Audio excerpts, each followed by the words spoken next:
Knicks fans! Yes, it is I, and welcome to an episode of OU a Knicks podcast. Now, I know most of you guys know me from, my regular vids, but I thought about doing another venture for now, something new. Something where I could really get in depth with you guys and to talk the Knicks to you. Yes, I am a Knicks fan. Yes, I do whimper late in the night in tears because my team has lost in the majority of the 7 years since 2013 when Carmelo Anthony was a part of the camp. Yes, I have. And I'm proud of it. You heard right.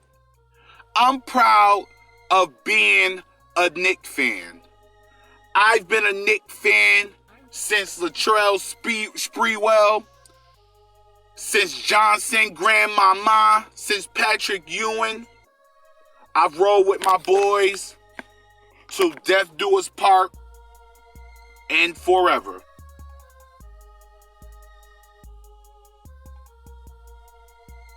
Yes, forever in a day and forever in time, I will be a Knicks fan.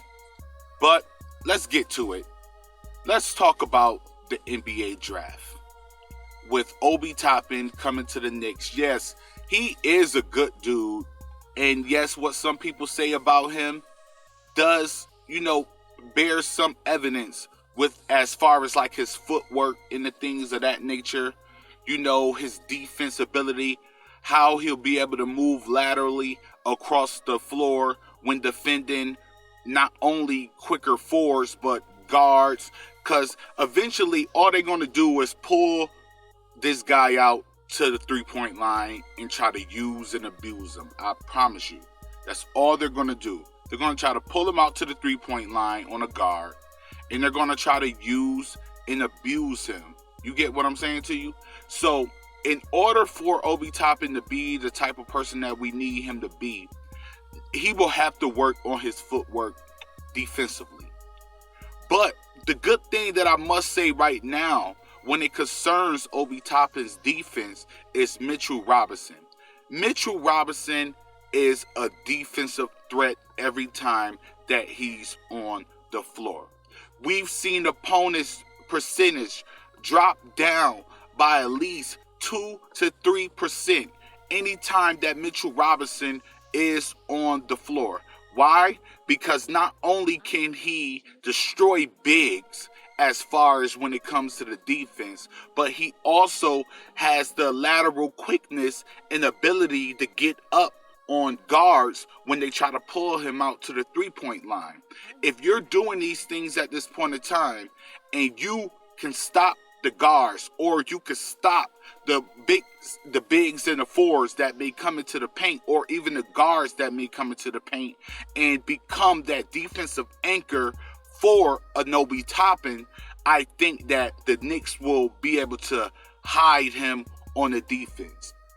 Now, another question that I've seen a lot of people come up with is, should Julius Randle and Obi Toppin be on the same starting lineup? I have 2 scenarios for that. No, being the first one. I think that the Knicks have outgrown Julius Randle. I think that right now they have the forward that they've been looking for all this time in Obi Toppin. Not only is he more athletic than Julius Randle, but he's also a better shooter than Julius Randle. We witnessed Julius Randle shoot under, let's say, 33% from 3 last season. Obi Toppin was upward of 38, 39 percentage from the three-point range last season when he was in college. So we're getting a better shooter in Obi Toppin. So do I think that they could live on the same court together and be able to, handle things? It will only be if Obi Toppin can accept the role of a small forward and not be the power forward, which is his natural position at this point in time. That's the only way, because I don't feel that Julius Randle or Obi Toppin, for that matter, are really fast enough to be able to guard small forwards. But I do think that Obi Toppin, being younger, more athletic, can maybe succeed at that position more than Julius Randle could ever succeed as being a small forward. Not only that, we've witnessed Obi Toppin when he backs up into the paint, when he's in a post position. He's more capable of making a pass better than Julius Randle. And I feel like at a small forward, you like, let's say LeBron James, you're more likely to have more ball handling skills and passing ability than a power forward. So I would like to see Obi, if indeed they do have to start with each other on the floor, I would rather see Obi at the small forward than rather see Randle at the small forward. I'd rather see Randle play the power forward with Mitch at the center position. Let's put RJ at the shooting guard position. And to be honest with you, I know I'm going to get killed for this. Let's see what Frank Ntilikina can do at that starting point guard position. I've witnessed, a few of his videos, even though videos really isn't going to tell you what we see in the game, but I've witnessed with a few of Frank Ntilikina's videos that the kid has definitely got his shot up. And not only that, you need a guard who is capable of coming off the screen on pick and rolls to get that mid-range shot. If you notice anything about Frank, since the time that he's been in the league, he's always been a good mid-range shot. So we need Frank for that. Because if he get into the pick and roll with, like, say, Mitch, or let's say Obi, and they're running to the paint, if the defensive player that's on that's on Mitch or Obi at that time, upon a time, or whoever it is that's in the pick and roll with Frank, if they're on the roller, you get what I'm saying? If they're on the picker, you get what I'm saying? Frank can easily get off a mid-range shot. That's the good thing about Frank. I think that he's almost perfected his mid-range shot. I don't know so much about his floater, but I know for a fact that he's perfected his mid-range shot. Just from looking at his stroke, how he pulls up, how strong his arm is, everything I've set up here and noticed with Frank, and I can honestly say that I believe that his mid-range shot is better than not only his three-point shot, but him driving to the rim. We've seen countless situations when Frank Ntilikina drove to the rim and it didn't go well. Sometimes it has went well. A lot of times it didn't went well. So I think if he can upgrade, which I think he's done, if he's upgraded his mid-range shot, then that leaves enough space for the picker to roll to the basket and be able to get either a lob, an underhand pass, or any type of pass in order for them to score to the rim. And if that is not available, Frank is a good enough passer to where he can either dish it out to a player on the three-point line, or he could take the mid-range shot or drive to the basket himself. I think Frank is a more better, if I had to go with anybody besides Frank, I would have to say Emmanuel Quickley. Because he could shoot, he could defend, and I believe that his IQ is more than people give him credit for. I don't believe that the role that he was placed with when he was on Kentucky was the role of your typical point guard.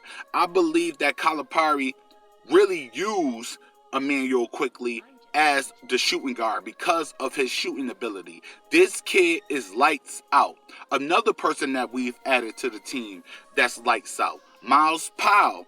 This kid is from Seton Hall. This kid is a lights out player. And from what I've seen, Obi can be possibly the same thing. I could see Obi pulling up from 30 like Durant and just knocking the three down easily. I could see that in Obi's future. Now, can I see Randle with Obi? No, not really. I believe that the Knicks will have to get rid of Julius Randle. I believe that he's not as confident with his three-point shooting as Obi. I believe that his IQ is not as great as Obi. From witnessing him last year spinning to double teams, spinning to traps to where he either got the ball stripped or he got the ball blocked or he was called for a travel. I've seen too many IQ deficiencies with Randle and for me to be able to place my faith in Randle. I just can't do it.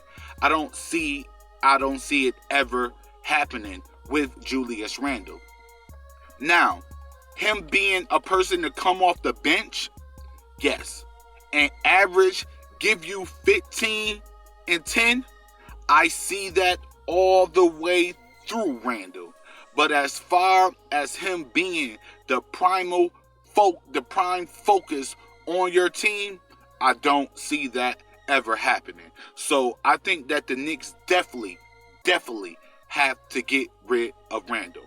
Now, let me take you to RJ Barrett. We witnessed RJ Barrett in his interview said that he was upset of not making either rookie team. And I have to be honest, if you look at RJ Barrett's record, he was top 5 in the majority of all the rookie categories.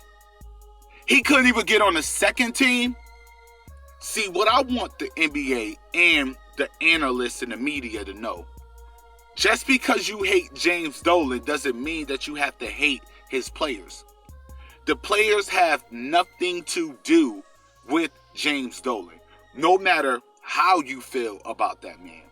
You can't just act funny with all of his players and don't give them the recognition that they deserve. So when a person deserves his flowers, you give that man his flowers. You get what I'm saying? So by you limiting RJ Barrett from being able to make either rookie team, when in all actuality he led in every category. And if you want to be even technical, at the end of the season, what was he dropping? 30, 27, 26, 28? Yeah, he had a couple of games where he dropped 15, 17 points. But if you total that all together, even though they placed him at only 14, I think it was 14.5 points per game, in all actuality, when we start, if he would have kept up that same role, he would have been averaging at least 17 points. Why didn't y'all act the same way with Kristaps Porzingis? He was averaging only 14 points when he first came into the league. And I believe that, if I'm not mistaken, RJ Barrett was averaging more rebounds to him. Kristaps Porzingis has the advantage on the blocks. But I believe that RJ Barrett was averaging more rebounds than Kristaps Porzingis when he first came to the Knicks. And not to even say that, because you guys gave Kristaps Porzingis a bunch of hell when he first came into the league also, Stephen A. Smith. So, if you're not going to give this man his flowers, what is the reason for the Knicks even existing? It's not like we don't bring revenue to the NBA. This is all I'm saying. The media, mainly ESPN, hates James Dolan. And I'm going to tell you why they hate James Dolan. If you know anything about the Forum in LA, you know that Madison Square Garden was one of the holders, the exclusive holder of that land. That Steve Ballmer, the owner of the LA Clippers, is currently buying and renovating as we speak. Yes, James Dolan sold Steve Ballmer the land from the Forum of the first, before the Lakers even moved to the Staples Center. When they first came from Minnesota, you remember there was the Minnesota Lakers, and then they came to LA, I believe. I believe that's the order that it came in. When they came from them, they was playing at the Forum in LA. It was a Forum, it's a smaller arena. Let me just say that. That land was later purchased by the Dolan family. So James Dolan had control of that land. And for years, he wouldn't never sell the land. So the NBA didn't like that. You get what I'm saying? That is a cause for them to hate on James Dolan. It's a whole line of things of why they feel like why the league and especially ESPN doesn't like James Dolan. I'll give you one with ESPN. James Dolan owns what? Madison Square Garden. Madison Square Garden has what? Its own network. And that network right there broadcasts what? Nothing but the Knicks. And the Knicks related items besides the other sports, like you'll get the Buffalo Bills, things that's throughout the New York State. But Madison Square Garden broadcasts the Knicks.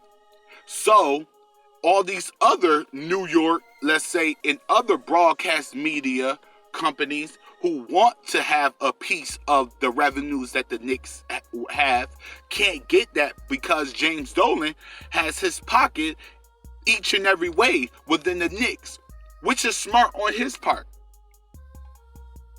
So because the media that works for MSG technically works for James Dolan, the other media who can't get exclusives because all the exclusives goes to the reporters that like Rebecca Harlow, Ian Begley, the people who work with MSG, those people right there get all the exclusive. Alan Hahn, you get what I'm saying?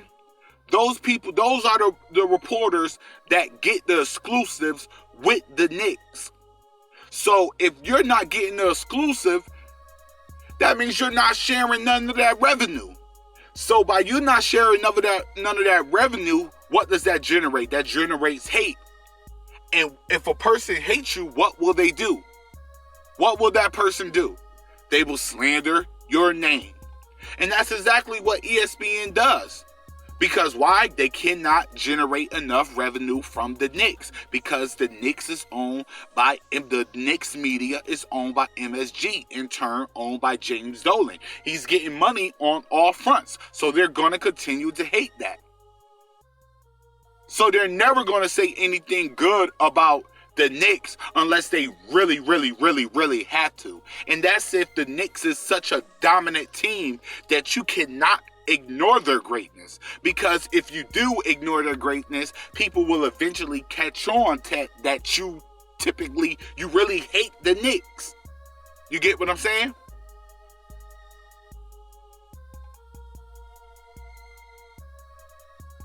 Anyways, I'm tired of talking about ESPN and them busters over there. But I just wanted to get my point across, guys. I just had to get my point across of why the Knicks are hated amongst the masses. Let's look forward to, this upcoming season. We play Detroit. That's our first preseason game. We'll get to see what Obi Toppin brings. We'll get to see what the majority of our team has brought, what they worked on during the offseason, because they did have a tremendously long offseason. I can't wait to watch these guys play. I don't even care, even if it is a preseason game. And the thing about it is, some people be like, hey, man, the finals just ended. Well, my final ended back in March when the league was canceled because I was watching the Knicks play. You get what I'm saying? But, I hope, and I have high hopes for the Knicks. I think that they're going to be better than what people are truly saying that they are, to be honest with you. I think the Knicks will truly be better. I think that they'll get more wins than the 22 games that they're projected to win. I think that Vegas need to just shove it. You get what I'm saying? With their little predictions, which mean absolutely nothing. You get what I'm saying to you? So, we play the Detroit Pistons. Play little Killian Hayes, a guy that I was, high on in the draft. I really like Killian Hayes' game. He's a very, very good player. I think he needs to work on his right a little bit more, but other than that, he's a very, very capable point guard. His IQ was high. He drives semi-strong to the rim.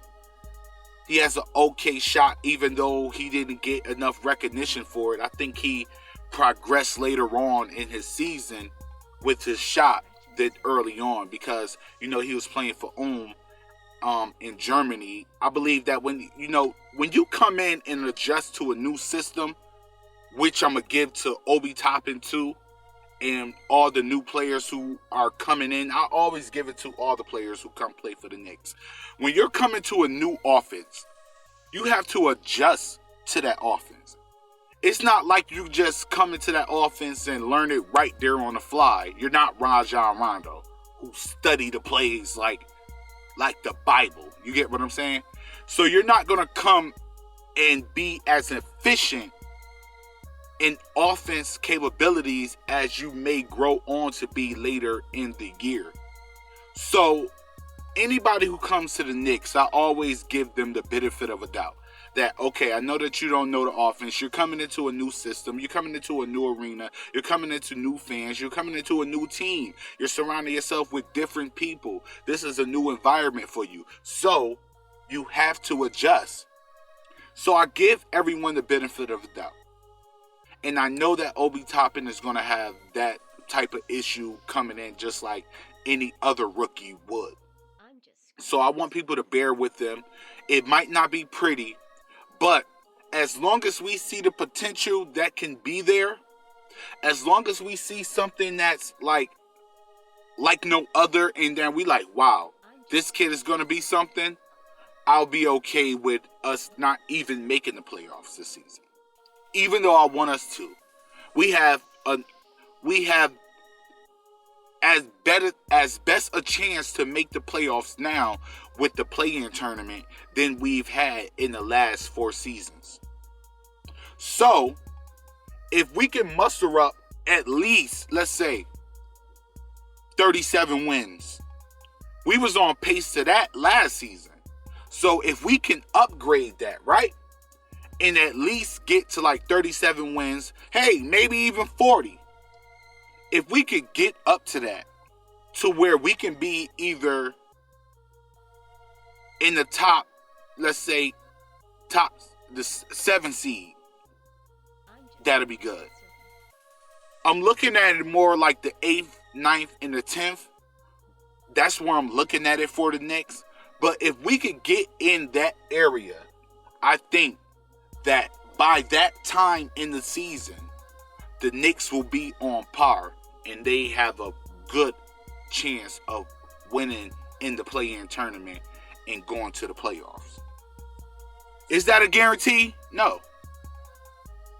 Am I certain the Knicks are going to make the playoffs and be the top team in the league this year? No, I'm not saying that. But as a Knicks fan, I do have my hope. You know what I mean? I'm not going to, make this a long episode.